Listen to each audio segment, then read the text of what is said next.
Yeah, I mean, it's definitely a pretty big gamble, especially with how deep it is. And if it mines the way it drilled, we're going to have a season. And should be able to beat last year for sure. Parker Schnabel just struck gold at Dominion Creek, and the payoff is staggering. From a single cleanup at the long cut, he pulled in 285.1 ounces of gold worth over $712,000. It was the biggest haul of his entire season, taken from ground he couldn't even process just 48 hours earlier because a broken wash plant had left his crew sitting idle. But that $700,000 cleanup was only part of the story. At the bridge cut, Parker made a bold gamble on a layer of red gravel that no miner in Klondike history had ever touched. That risk paid off with another 136.5 ounces worth $341,000. In just 1 week at Dominion Creek, Parker brought in over $1 million in gold. This is the story of how he turned a failing season and a desperate gamble into the kind of payoff every gold miner dreams about. Back in the spring, the Yukon season had promised Parker a 10,000-ounce goal. That number guided every decision, every equipment purchase, every operational move, every sleepless night spent calculating payroll against projected yields. It was the benchmark that would determine whether the season was a success or a disaster. But by mid-season, that goal had started to feel like a ghost.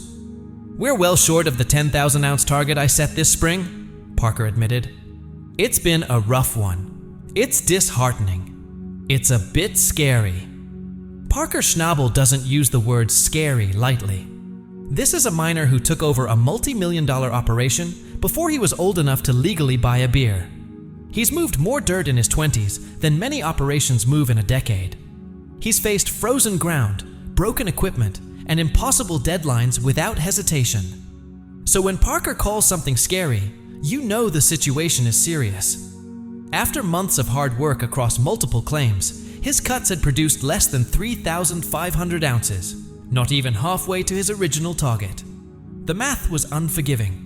The 10,000-ounce goal was revised down to 8,000, but even that felt out of reach, and the problems kept stacking up. Sulphur Creek, one of his primary operations, where he had gambled on pre-stripped ground for quick gold, shut down completely.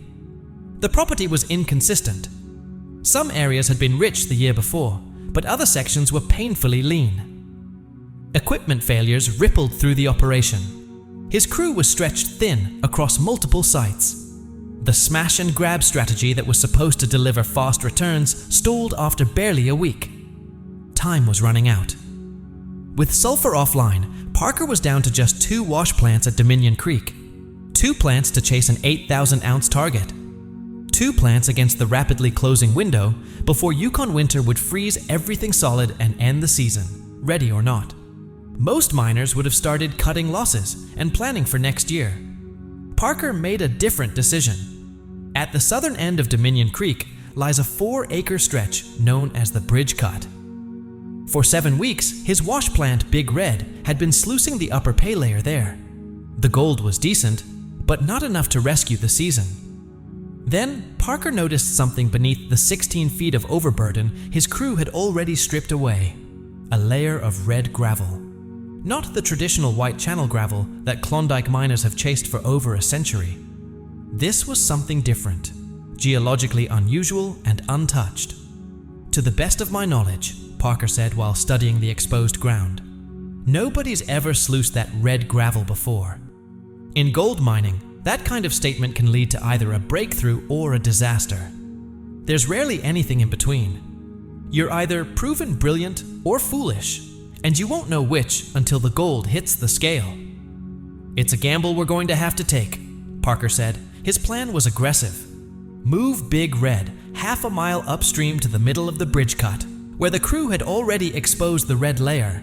They dug out 15 feet of it and stockpiled it, ready to run. Beneath it sat frozen white channel pay that would have to thaw. Potential gold for next season, if they survived this one. Parker estimated the red gravel could bring in $1.5 million in gold, but the risk was enormous.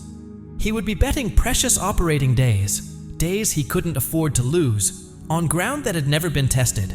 No production history, no reliable data, no guarantees. We could have been sluicing already if the feeder didn't need work, Parker admitted, frustration creeping through. But those are the cards we were dealt. We just have to make the best of it, and the equipment issues were far from minor. A cracked tail drum on the conveyor shut the plant down for 2 full days while they waited for a replacement. That drum keeps dirt feeding properly into the shaker. If it failed while running, the entire chute could blow out and bury the plant in material. 2 full days of downtime. 2 days where the clock kept ticking, winter crept closer, and the 8,000-ounce target felt further away. The pressure landed on Alec and Liam to get the plant back online. When the new tail drum finally arrived at the laydown yard, the night shift should have already been running. Everything was on the line. And when the gold finally hit the scale, the gamble paid off in a way that changed the season. Over $1 million in 1 week. From ground nobody had ever touched. From a season that had been slipping away, Parker Schnabel didn't just find gold at Dominion Creek. He found a comeback. Every hour of delay meant more gold sitting in the ground. Gold Parker desperately needed to rescue his season. "Alec, I hope you're making good progress on that feeder because we really need it," came Parker's call over the radio, urgency sharp in his voice. The message was clear. Get it done, or the season slips further away. Copy that. We'll do our best. In the Yukon, we'll do our best means working until your hands go numb. It means pushing through exhaustion while the midnight sun becomes your only sense of time. It means the job gets finished, or you physically can't go any longer. Alec and Liam worked through the night. They wrestled a 200-pound drum off a failing shaft, carefully threaded in the replacement without damaging the bearings, and hoisted it back into position inside the hopper feeder housing. It was brutal, exhausting work under a deadline that wouldn't wait. By the time the repaired feeder arrived back at the wash plant, morale was wearing thin. "Oh, look at that!" Parker called out, relief finally breaking through. "Our hopper feeder's here. Looks like the guys already have the drums in." Within hours, Big Red started looking like a wash plant again. The installation moved quickly, positioning, leveling, reconnecting everything. Then the plant roared back to life, the rumble echoing across the cut. Alec flashed a thumbs up from across the site. Parker climbed into the excavator, scooped up a bucket of the untested red gravel, and prepared to feed it into the machine that represented his last real shot at saving the season. Here goes nothing. This wasn't cautious mining. It wasn't sticking to proven ground with reliable returns.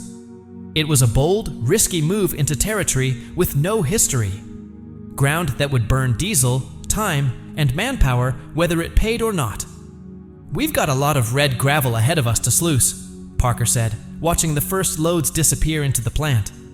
"That's where all the gold's been hiding under the bridge cut." Earlier in the season, if someone had told him they'd be mining this untouched layer, he would have called it crazy, but circumstances had forced his hand. "Hopefully there's a big pile of gold at the end of the week," he said. "We need every flake we can get this year." For 4 straight days, Big Red chewed through the stockpiled red gravel. At the same time, the long cut, his other operation at Dominion Creek, kept running steady. 2 plants, 2 opportunities. 1 cleanup that would decide whether Parker's gamble had paid off. The crew worked around the clock. Conveyors rolled non-stop. Sluice boxes quietly collected whatever gold the Yukon decided to give up. Then it was time to weigh it. At the bridge cut, Parker's minimum hope was 80 ounces. Anything above that would justify the risk of running untested ground. He poured the gold onto the scale. 10 ounces, 20, 40, 80, and it kept climbing.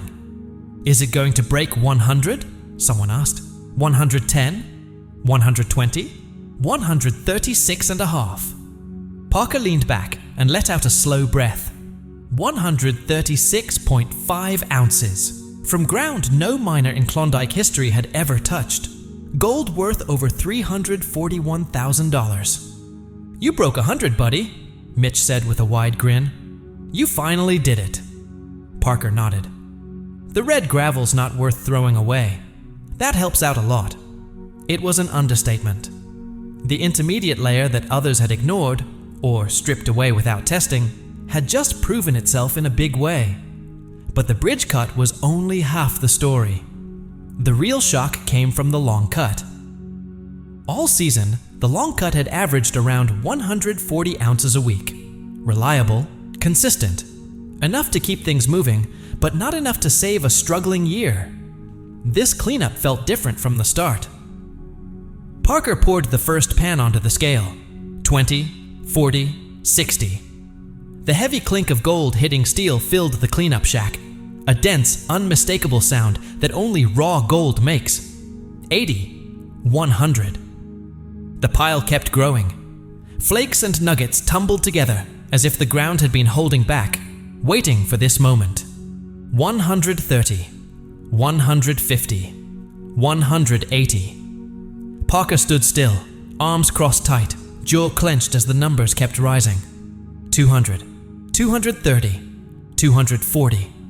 Mitch leaned forward, both hands pressed against the table, staring at the growing mound like he couldn't quite believe it. 270, 285.1. Silence filled the shack. The digital display held steady. 285.1 ounces of raw Yukon gold. A pile no bigger than a grapefruit, gleaming under the lights. Dense, impossibly heavy for its size, worth $712,000. It was the long cut's best haul of the entire season, by a massive margin. Mitch slowly straightened up, shaking his head.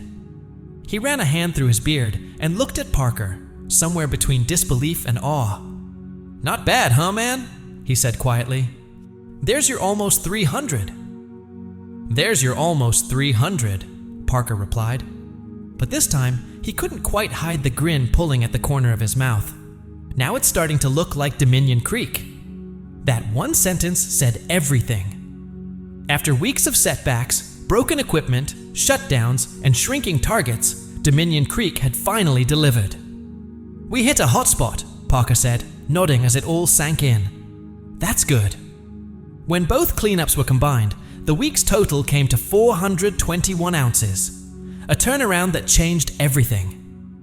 Together, the bridge cut's red gravel gamble and the long cut's surprise hotspot delivered something neither could have achieved on its own. 421.6 ounces in a single week. That's more than $1 million pulled out of Dominion Creek in just 7 days. It pushed Parker's season total to 3,867.8 ounces, still short of the revised 8,000-ounce target, but a massive step forward. The calendar is still working against him. Yukon winter is closing in fast, and the freeze won't wait for anyone. There's still a steep climb ahead. But for the first time in weeks, the momentum has shifted. If the red gravel continues to produce at this rate, if the long cut has finally exposed where the richest gold is sitting, then Parker's path to 8,000 ounces has gone from impossible to unlikely to something that actually feels within reach. Parker Schnabel chose to bet on ground no one had ever tested when conventional wisdom said to play it safe. He pushed through equipment failures that could have shut down a lesser operation. And when the gold finally hit the scale, over $700,000 from a single cut confirmed what Yukon miners have always believed. The gold is there. You just have to be bold enough to go after it. That untouched red gravel, the layer nobody had bothered to run, turned out to be hiding a fortune. So was Parker's move a calculated risk that paid off? Or did he simply get lucky? With 421 ounces banked in 1 week, he now needs to average just over 340 ounces per week for the rest of the season to hit that 8,000-ounce goal. For the first time all year, that number doesn't look impossible. If you enjoyed this story, be sure to subscribe to the Timefold channel and don't forget to like the video.